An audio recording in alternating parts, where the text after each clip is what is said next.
Years ago, I had the opportunity to visit the Albemarle Ciderworks in Virginia. Now, their climate is very different than mine. I live in a very cold climate, and Virginia's climate is humid and hot with a long growing season. So I was fascinated to see the amazing vintage apple cultivars there. And I started to wonder. I've done episodes on hardy apple trees, I've done episodes on heirloom apple trees, but I wanted to do a show about apple trees that thrive in warmer climates in the South. And so in this episode, my guest is Larry Stephenson. He is from Southern Cultured Orchards and Nursery. He's located in Coldwater, Mississippi. He's going to tell me about the top 10 apples that thrive in warmer climates. Now, what I learned during this pre-recorded interview is that some of these cultivars can be grown in colder climates. You just have to try. And some of them will produce fruit. We talk about chill hours, though, and how that limits southern growers. And we even discuss a drought-resistant apple tree that he thinks people should try. I'm Susan Poizner of orchardpeople.com. I'm also the author of the fruit tree pruning book, Fruit Tree Pruning, the Art and Science of Cultivating Healthy Fruit Trees. So let's dig into the interview. Tell me a little bit about yourself. Where do you live and what do you do? I live in Coldwater, Mississippi, the northern part of Mississippi, about 30 miles below Memphis. I'm a full-time nurseryman. This is my only income. I propagate and sell small potted plants, mostly fruit trees. I really specialize in apples, what I call deep South apples that originated in Mississippi and Alabama and Georgia and were once grown pretty widely, commercially even around 1900 or before that. I grow, I grow apples for different regions. I have my Appalachian collection and my Arkansas collection and my Tennessee collection, and I ship these heirloom varieties all around the country. I also grow pears, mulberries, Asian persimmons, figs, and increasingly more native plants. There's a lot of native plants that are kind of right there on the edge between being fruiting plants and ornamentals, but there's a lot of interest in natives now. So I stay busy. I find the demand for these kind of weird fruit trees. And what is the interest in these quote unquote weird fruit trees? Why are they special and different? Well, my targets are homesteaders and permaculture people and master gardeners. I talk to a lot of people that want to have smaller backyard orchards, and they do not want to have a spraying regimen. They want to grow stuff that can grow without much care.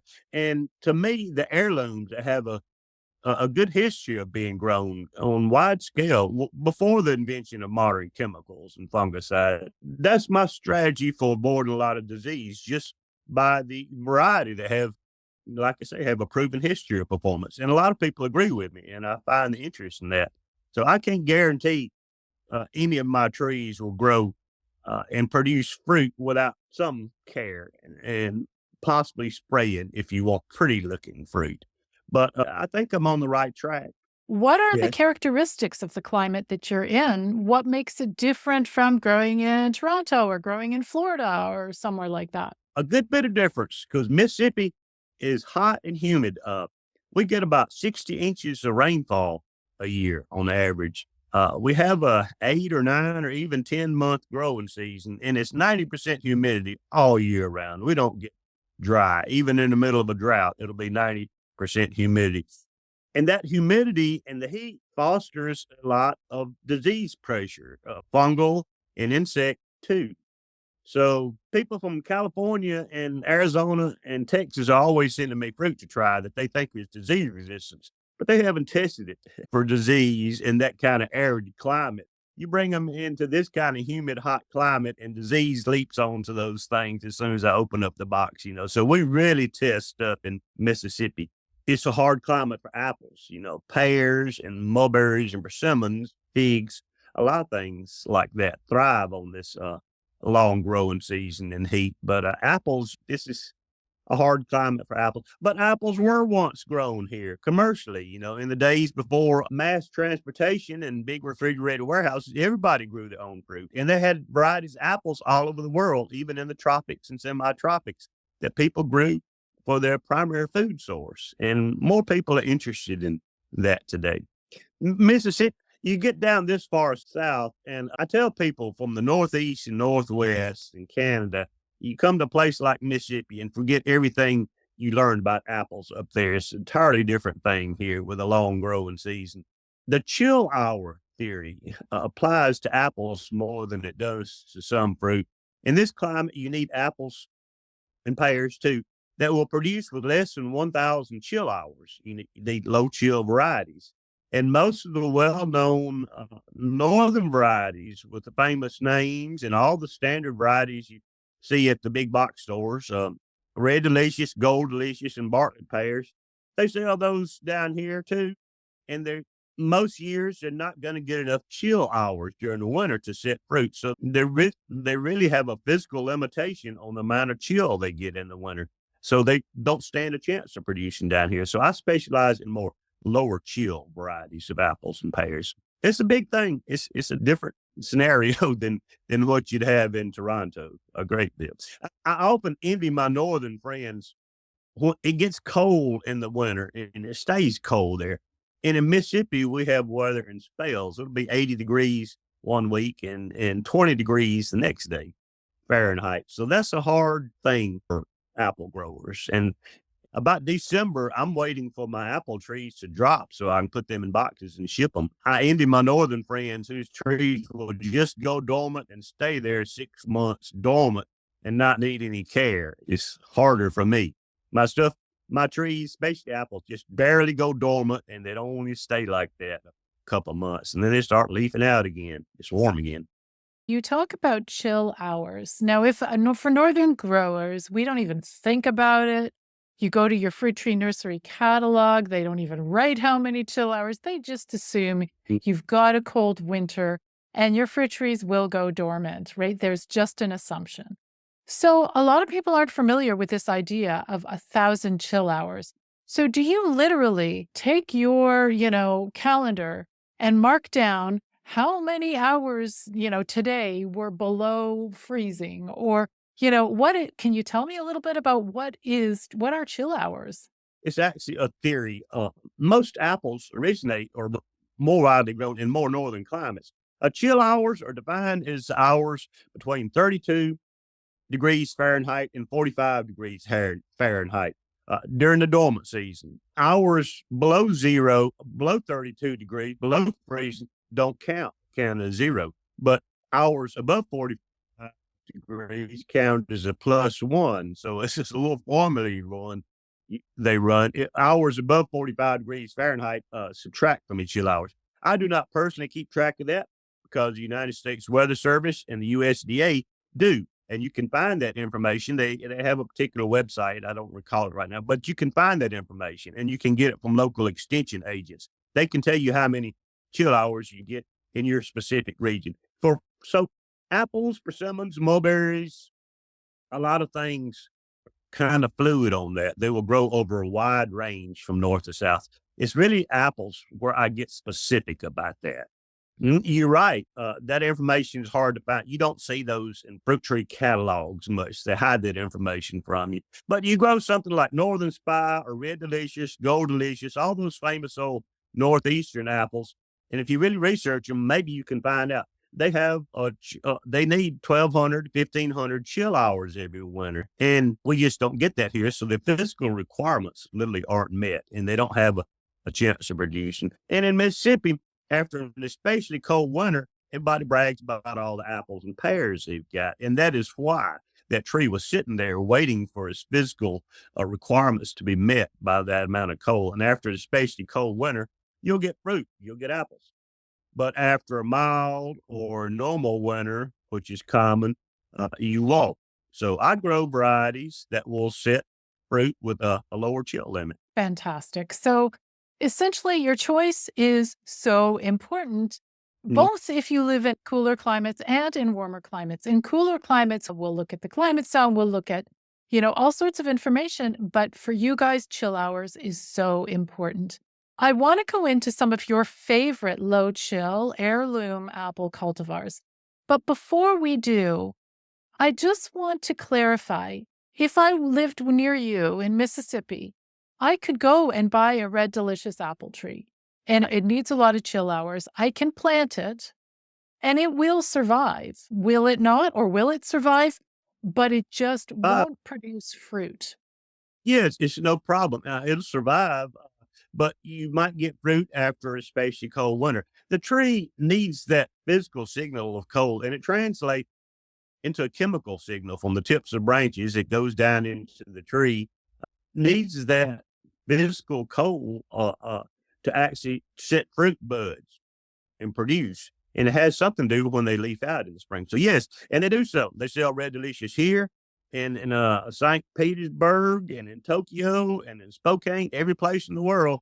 The nursery business sells Red Delicious, Gold Delicious, and Bartlett pear. You can find them anywhere.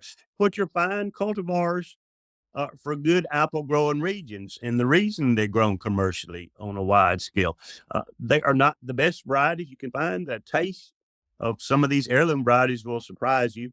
When the apples, more than anything else, you have to get specific as to your climate. And I will say a lot of these southern varieties, low chill apples, they would do quite fine if you take them further north. And sometimes I believe the quality may even be improved. But the reverse is not true. You cannot take a lot of northern apples and bring them this far south because they have a definite that chill limit, which won't be met. A few do, and I have a few northern varieties from Wisconsin or Minnesota or Canada that will produce in Mississippi, or Russia that will produce in Mississippi. I have a couple of good Russian varieties or Scandinavian varieties that do fine here. And you have to test them to see. Not many, but it's a thing. And like I said, I'm more specific with apples than other places. I grow a bunch of weird northern and Appalachian apples and English apples that are heirlooms. I grow them because I can ship them to their proper region where they should be grown. And I grow them because nobody else is. And I want to keep those genetics alive. They're worth growing. They're excellent fruit, worth growing. And there aren't many of us that want to preserve these type of heirlooms. So I grow some unsuitable apples that I would never recommend in this climate, but they should be grown elsewhere. And I ship Fabulous. sign, good business, shipping and trading sign wood to far off places. I see. So you had mentioned to me before we started to record that you grow the trees for the trees. You are not growing the trees for the fruit. You're not the guy who's going to go to the farmer's market with the fruit. You give it to your customers. You say, these trees thrived in this region for hundreds of years before, pesticides and fungicides came along. They should thrive now. And either your customers are happy or they're not. So the question is, are your customers happy? When they plant these trees, they are preserving these beautiful genetics. Do they then call you and say, Larry, the fruit not working out for me? Like, how does that happen? They don't complain. That's a cool thing about my business. All my customers leave happy and satisfied. I tell them, yeah, I can literally in Mississippi and Alabama and Georgia and Tennessee in this region, I can find where people are from and match them to the nearest closest apple that originated near them, within a few miles of them. And it's remarkable how often I can do that. I'll ask somebody in their hometown, and I can often supply them with an apple that originated there or a pear. And they find out that, and they're just happy as they can be to find out apple that was grown commercially in their county or town at that time. So they love it. It's a tiny little niche market. Everybody doesn't appreciate this kind of stuff. So you have to find people that have like a little interest in history and antiquities to where this thing is. But one thing about it, I don't have competition. Nobody else is crazy enough to grow this kind of weird stuff. And I do find the customers. I connect with customers pretty well. And then when they find out what I'm growing, they're delighted to get it and will travel a long way from different states to get this stuff because, like I said, I'm getting to be one of the few sources. So, Larry, in the first part of the show, we talked about why the southern climate where you are in the Mississippi area and the areas nearby, why it's unique. You've got a lot of humidity, you've got an incredibly long growing season. And you've been telling me that you're turning to some old heirloom varieties that survived for hundreds of years before growers started to use the pesticides and fungicides that many conventional growers use today. I want to go through and hear about some of your top favorite cultivars that thrive and produce a beautiful harvest. Which is the first cultivar you'd like to talk about? Cauley apples, Cauley, from Grenada, Mississippi, was once widely grown throughout the South and Appalachians and fell out of favor. All the Cauley apples originate from one tree that was found in Grenada, Mississippi in the early 1900s. Cauley is about the most productive apple that you can have. Big green fruit, 4-inch diameter or sometimes bigger, heavily productive and high quality. Cauley will do much farther north. Cauley's interesting. They're solid green down here for me. They look a little bit like a big Granny Smith. The farther north you grow them, the redder they will be. So in the mountains of the Appalachians and farther north, the Cauley will be a red apple. Cauley's my number one apple for a long time and will remain that. Well, I find that very interesting because essentially what you're saying is that you guys eat them when they're green, which we might think aren't ripe. What do they taste like, and does the flavor change as it turns more red? Sweet, not the flavor. The Cauley is ripe in August for me, and they'll be sweet but pretty hard, and they'll soften up later, but the taste doesn't change. Every apple is unique. No, you cannot judge apples by their skin color. You think every green apple is tart like a Granny Smith that you've eaten at the grocery store, and all yellow apples will be like a golden delicious, highly on the sweet side. No, that is not true. You cannot judge them like that. You can have a green sweet apple or a red tart apple. The heirloom apples will surprise you. Red Delicious is not the apple taste. That's the only apple selection we had when we were growing up and that you could find at the grocery store. That is not the apple taste. Apple taste will vary surprisingly. So these heirloom apples, you can grow better apples than you can buy at the grocery store. Well, Uh, I think it's so funny that you also grew up with Red Delicious. I had no idea how lovely apples were. Now, my best friends know that if they want to make me happy, go and get an interesting apple cultivar and bring it to me as a gift to taste. All Red Delicious come from one limb sport of Hawkeye Delicious was the original Red Delicious. It was a big green and red striped apple and actually better quality. All the modern Red Delicious came from one limb sport of Hawkeye Delicious in New Jersey about 1914. And everyone would be since that worldwide, the last 100 years came off of that one limb sport because they had a darker, more consistent skin, a tougher skin, and a tougher skin. So they were better for storage and shipping. The original Hawkeye Delicious will do this far south, and it is a better quality apple. Well, it's interesting because I was told that Red Delicious used to be delicious, that years and years ago, maybe the first trees had really yummy apples. And Hawkeye, it's kind of like Honeycrisp. The first time I had a Honeycrisp apple, I could not believe it. In fact, Honeycrisp was when I really fell in love with the possibilities of apples. But today they're so expensive and I buy them and I think this is just okay. And it depends what soil they're grown in, what climate they're grown in. So, Red Delicious, probably the same thing happened. It still has that beautiful shape. It's almost iconic. How pretty it is. Unfortunately, it doesn't really taste that great. Honeycrisp is one I preach against in this climate. It needs way more cold hours than we get. And even up in Michigan and Minnesota and Wisconsin, where they grow Honeycrisp commercially, the farmers there hate them because they're very disease prone. And the Honeycrisp you see in the grocery store are expensive. They're excellent quality. I love Honeycrisp. Who wouldn't like them? But they had to grow. They culled out 9 out of 10 apples to get that one beautiful, perfect Honeycrisp that you see in the apple selection at the grocery store. So that's why they're so expensive. They're kind of hard to grow and take a lot of spray. And that's not the one I would propagate, especially for this climate. Oh, definitely not. Even here, I can grow it here, but I wouldn't grow it. There's so many other interesting things. So let's go on to your number 2 apple. Number 1 was Cauley, Cauley. Let's talk about number 2, which is Captain Davis. That's an Yeah, interesting looking apple. Tell me about the history there. it is. There was a Captain Davis from Kosciuszko, Mississippi, served in the Civil War. And after the war ended, he walked back home to Kosciuszko, Mississippi, somewhere in the Carolinas. Somebody gave him some apples, and he saved those seeds and planted them when he got home in 1865. And the family has uh, uh, propagated and grown that apple since that time in that region. And I've since found out the family has moved to the Midwest and California, and they've carried that family apple with them. They don't call it the Captain Davis apple; they call it just their family apple. But so it's been grown some.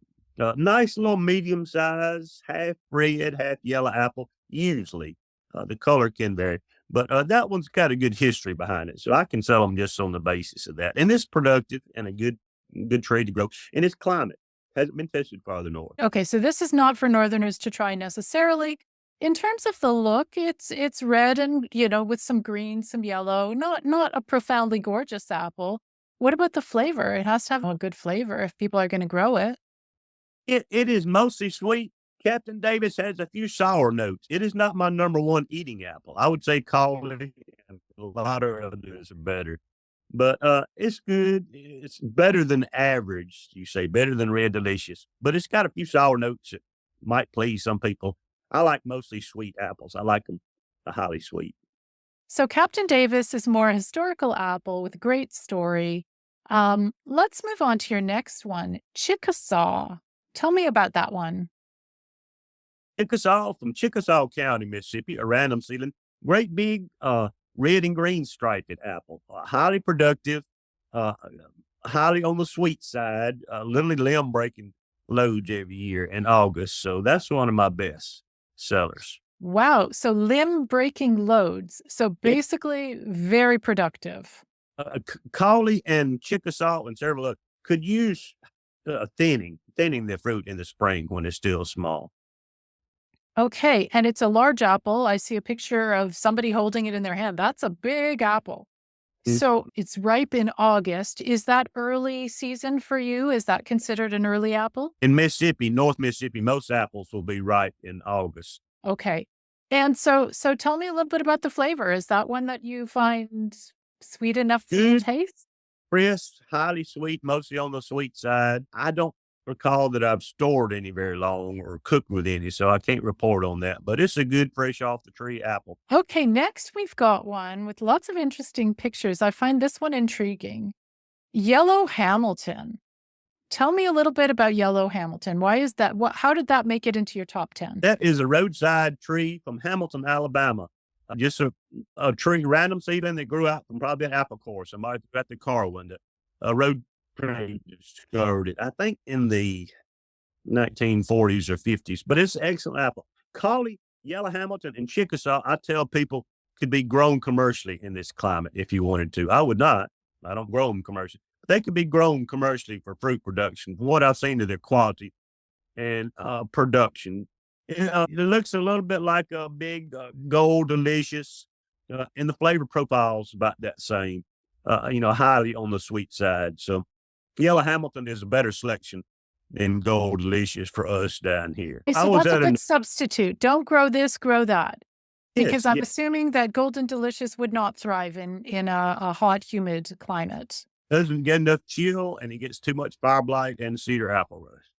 Right. And with something like Yellow Hamilton, what would you say the chill hours are? Like 800, 400, 200? What would the ideal chill hour be? Uh, Less than 1,000. I'm getting 800 or 900 chill hours average, and average is kind of an iffy thing. Where there's no average. I see them produce pretty well with that. I suspect they would do with 700 chill hours. But that's what me and my friends and my customers do. We test the chill limits on these things, how much or how little they can take. And I'm selling them in a considerably southern climate, farther south than me.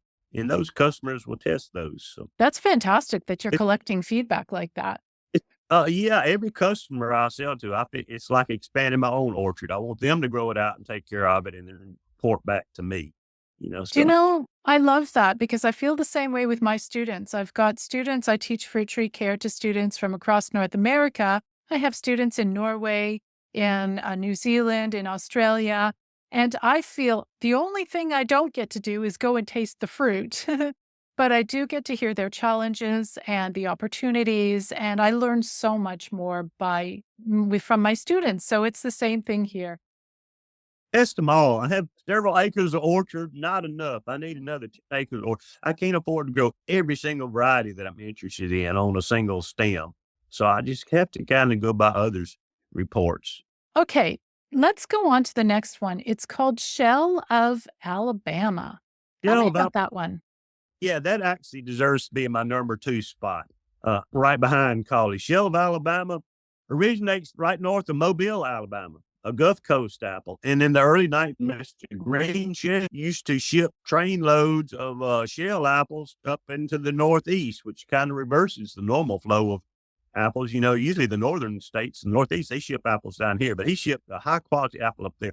And there's still a very small apple industry with only shell apples in Appleton, uh, Alabama. You know, right off on kind of on the Alabama Florida line. Still excellent quality apple, and I'm really producing shell about 300 miles above Mobile, and I think maybe the quality is improved. It's not an early bloomer. It's only slightly early bearing about late July or the first week in August. So shell is a all around apple. So I sell a lot of shell. It would be my number 2 that I grab this year. Shell and the quality of shell, they're kind of medium size. They look like a small Granny Smith, but the first bite, you can tell that's not Granny Smith because shell is the most complex apple tasting apple I grew up. It is sweet and tart and astringent and a little bit of everything all at one time. And it leaves a very cleansing taste on your palate after you've eaten the shell. So shell's an excellent little apple. It's interesting that you say that because you say you're a sweet apple guy, but you like the complexity of this Mhm. apple. It's like there are certain apples that I really like that have almost a fizzliness. Like I am a sweet apple person, but this is just so juicy and lovely and whatever. So it sounds like Shell of Alabama is kind of, even with sweet apple people like you and it can entice us. I wanted to say, you said Mr. Green Shell. Ship trainloads of these. Now, excuse my ignorance. Is there a person called Mr. Green Shell? Is that a person? Is that a company? That was the name of the man, Mr. Green Shell. He had a fairly substantial apple industry in Appleton, Alabama, at that time. So I bet that's documented and you can find it. But that was his name, that was his business, and they got famous. So that Amazing. And I love the fact that there's Appleton, Alabama, showing that apples, there was an industry. Of course, the climate is changing, but it was probably still humid and hot then too. So they managed to have a whole apple industry, I guess. Next, I've got here cotton gin. Tell me cotton about that one. cotton gin, Alabama, that's a new one. I've already grafted every single stick I had. My friend Stacy Russell's in Fulton, Mississippi, and he's almost 80 now. He's still an active apple explorer, and he is a source of a lot of these things. A lot of things I grow are his discoveries, not really mine. He's got a reputation as a apple hunter in interest and stuff. So he goes all around, and people send him stuff all the time. He found this in Northwest Alabama on the Cotton Gin Road.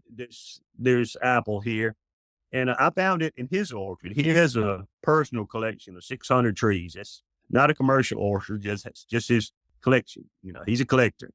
I looked at cotton gin Alabama 2 or 3 years ago after 3 or 4 months of drought, a bad drought. And I was going through his 600 tree orchard and the ground was full of early drops because he had a good fruit set that spring. We had typical good spring wet weather and they set a big crop. But under the heat and drought stress with no water for 3 months, everything dropped early. So I was walking on a carpet of tons of apples with every step. And I came to this one tree in the middle of his orchard, and the ground was empty under there, and the apples were on the tree. This was early on. The apples were still on the tree. They had not fallen like the other couple of hundred other varieties he had. They were still on the tree, and they were ripe, and it was early August, and they were big, about 4 inch diameter, red and green model, good quality, highly sweet. When I cut them, the flesh didn't brown; it stayed white like Granny Smith. So that means it's good for drying, or you can use them in apple salad. And I stored some, and after 6 months in the refrigerator, they will not shriveled up like the other apples, so that means it's a good storage apple. That adds up to a lot of good qualities. So I want to grow lots and lots of cotton gin Alabamas. It's excellent tasting, doesn't brown, stores, so that's survive during a drought. That's the main thing, which I can't claim that it is arid climate apple. The trees themselves need a certain minimum amount of water, of course, to live. But I saw cotton gin Alabama produce fruit well when nothing else did. So that's the way you test things and evaluate them. And cotton gin Alabama looked great after no water for 3 or 4 months. I think that's incredible. And I think that's the kind of thing like everybody's looking for a drought resistant apple tree. Because again, the climate, sometimes these days you can have a summer that there's no rain. And what do you do? And something like by diversifying with a crop like this, you can really, maybe have some trees that can still hold on to their fruit. And have you had any Northerners order that cyanwood for that Yeah, to craft their own trees? I get some sign wood from Stacy, but I grafted. I have to hang on to some for myself, so I'm not selling that sign wood. But I'll Uh-huh. have a dozen this fall. Some sign wood, I just don't have a lot of, but I intend to market that. I can't claim that it's, like I said, an arid climate apple, but I just say what I just did say it, and that's a lot of good qualities for it. So Well, I'll, yes, yeah, even in people different people have to try. When yeah, you're able to let go of some of the scion wood for propagation, I'm sure there's a few listeners in this show that'll say, "Okay, I'll try it." next year, I actually have a long waiting list for some of those things. Pontotoc and Cotton Gin, Alabama. I bragged about them a lot on Facebook and showed the fruit and given samples of fruit to people over the last few years, and they're pretty impressive. So everybody wants those. So I introduce those things to the market a lot, rather a lot, and I like doing that. When you got some worthy cultivars, spread them around. Next one, Dixie Red Delight. I am loving the look of this apple. It is almost like a russet apple, but it's got russet, it's got red, it's got olive green. It is a really pretty, interesting looking little apple. Tell me about it. Dixie Red Delight. Pretty from northern Alabama. A Methodist minister found that or grew it from a seed in the 1950s, North Alabama, and it's great big, about 4-inch diameter, pretty looking, ripe in August, mostly on the highly sweet side. A lot of my favorite apples are like that. So a great apple for this climate. I don't know its southern and northern limits, but when I give people samples of Dixie Red, they like them. Great. We'll move on to Pontotoc. What's that right? Tell me about. There's a Pontotoc County, Mississippi, and they used to have a USDA and state extension service, a research station there.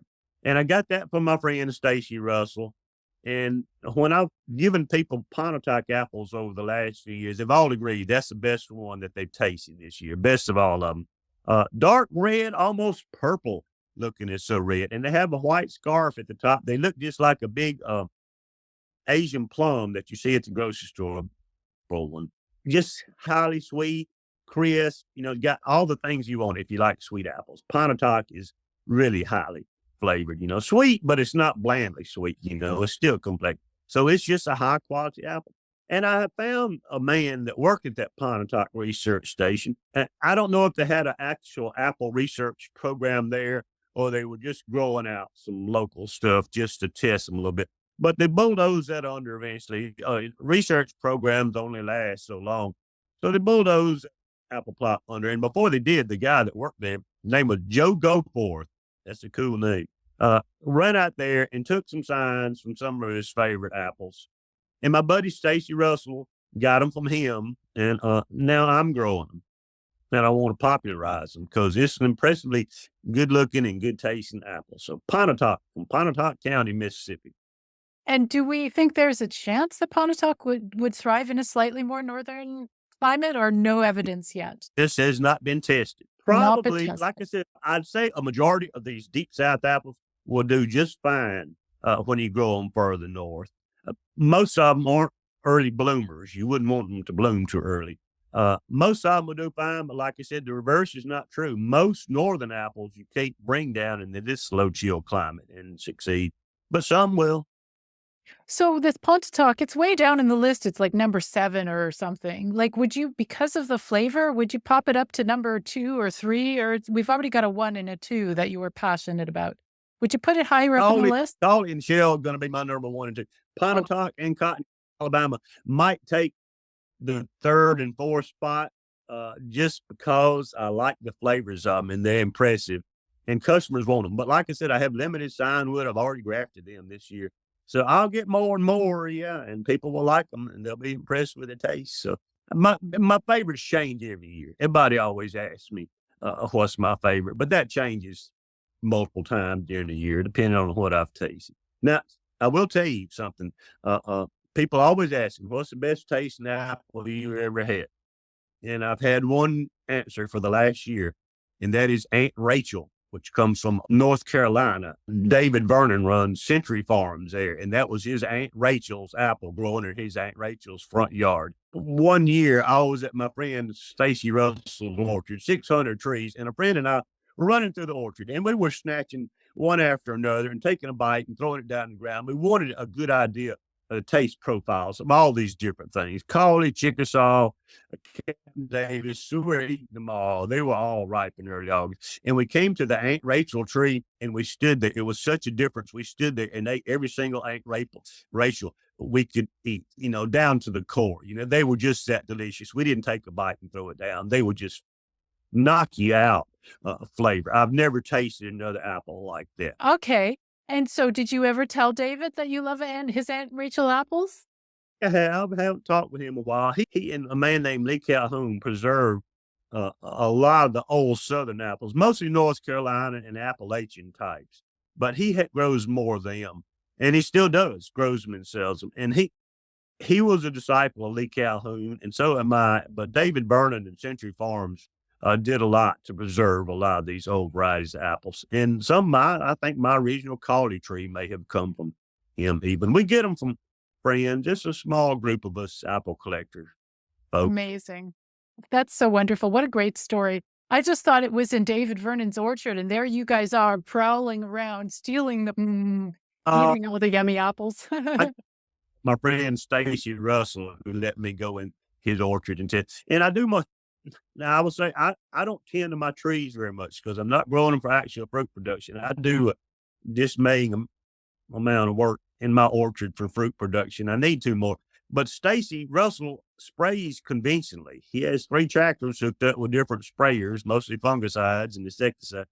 So he sprays conventionally. So he gets big, pretty looking fruit where I do not always, with unsprayed apples every few years. So his place is a good place for me to grow and sample these things and look at the growth habit and disease resistant and stuff. So he has older and longer bearing trees than I have. So I'm sampling and doing evaluations at a friend's place and my own. Fabulous. Okay, we have 2 more apples to do. The first one is Yates from North Georgia. Tell me about that. It sounds like it's a 300-year-old cultivar. Probably at least a Yates from 1844, Matthew Yates in northern Georgia. Yates is about 2-inch diameter tree apple. Beautiful when they're young, red and green striped, and right before they get ripe, they turn kind of ugly and gnarly. But Yates is one of my toughest apples and all around most consistent bears.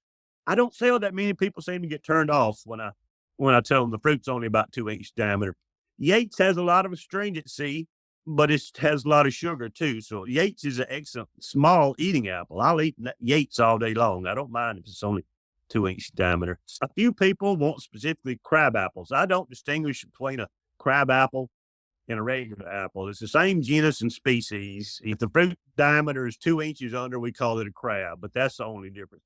Some people want specifically crab apples, so Yates would be my number 1 seller. And it could be if somebody is growing it and spraying and, even using organic or holistic sprays. It is an interesting looking little apple, but it could be like if it's got the sweetness, kids might like it for little snacks. It's sweet, and it's got enough stringency and tannins that people are thinking maybe Yates is our number 1 choice for cider if you want to make cider in this region. So people are trying cider out of it. Okay, last one. Sebren. Sebren. Sebren. Sebren's one of my low chill varieties. It is from Lena and Ludlow area of South Mississippi, south of Jackson, Mississippi, 50 or 60 miles off the Gulf Coast. It is a small to medium green apple. Sebren is kind of right there on the edge between being a cooking and eating apple. Some sour notes to it, but it's a lot of sugar at the same time. So you could use them for either. I believe I've cooked a lot with Sebren apples, but that's one I will sell between Jackson, Mississippi and the Gulf Coast for that specific region. It originates there and does quite well and is pretty productive. The farther side, there's a huge demand for apples among the Gulf Coast and Florida right now, and in Louisiana. People there want to grow apples and pears. And the number I think you can grow gets smaller and smaller as you get down into the Gulf Coast. The farther south you go, the harder it is to grow apples because of the chill hour limits. So when I can find a variety like Sebren and Shell, yes, that's what I want to grow because they will produce with lower chill hours, like 5 or 6 or 700 chill hours. A Shell probably a good bit lower than that. So there's a demand for them. People down there want to grow apples, and those are some of the ones I will grow to sell there. It's so interesting. You said to me that now you do this full time, but I guess is this like a retirement project? Like, you feel like you've been somebody who's been passionate about fruit trees forever? But is it not is it a new thing for you or? I started as quite a young man. I think I planted some trees when I was a teenager. I had some land, family land, and some of it was cleared. I didn't want to fence it and didn't want to run cows, so I thought I'd plant an orchard. Yeah, that's what you do with unused land like it. So I thought I'd plant an orchard, and it got to be a hobby, an increasingly busier hobby, and then a small part-time business.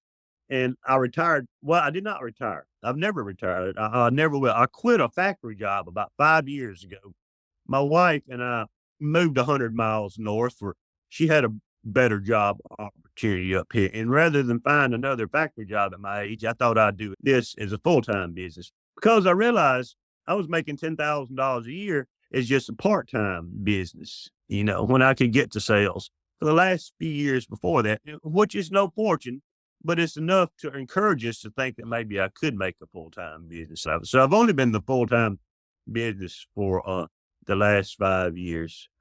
People keep asking me, I enjoy retirement. I work harder and longer hours than I ever have in my life. There's no retirement for me. This is for the first time in my life, and I'm 64 years old. I'm doing something that I actually enjoy.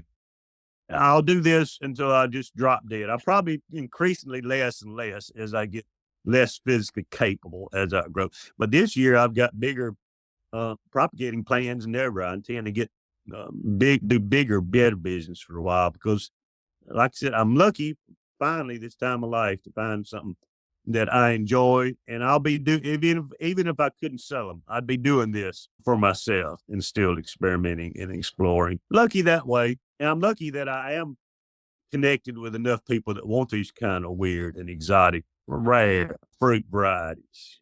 So I do find a market for them. I'm sold out right now.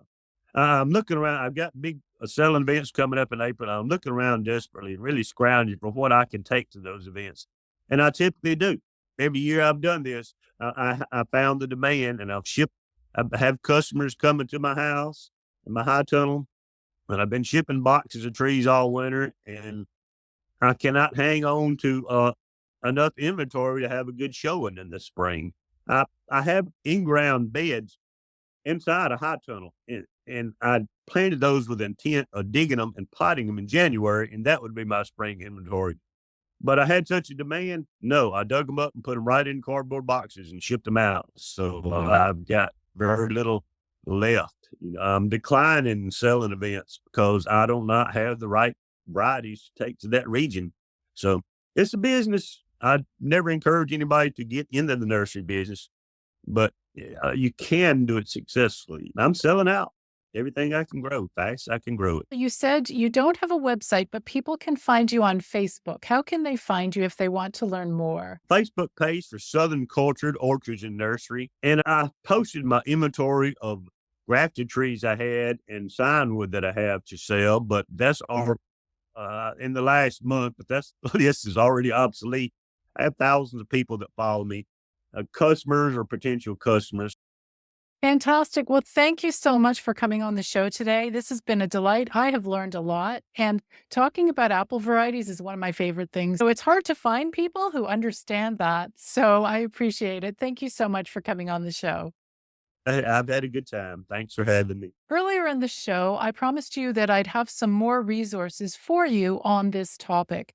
If you go to orchardpeople.com, best fruit trees to grow, you're going to find a bunch of other articles, and many of them are on popular and interesting apple varieties. Now, finally, if you want to learn more about fruit trees and fruit tree care, go over to the Orchard People YouTube channel and click on subscribe.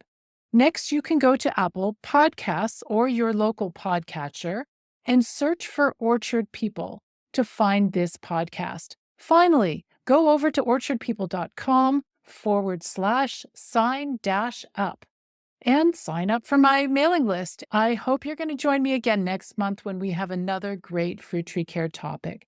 Thank you so much for tuning in, and I'll see you next time. Bye for now.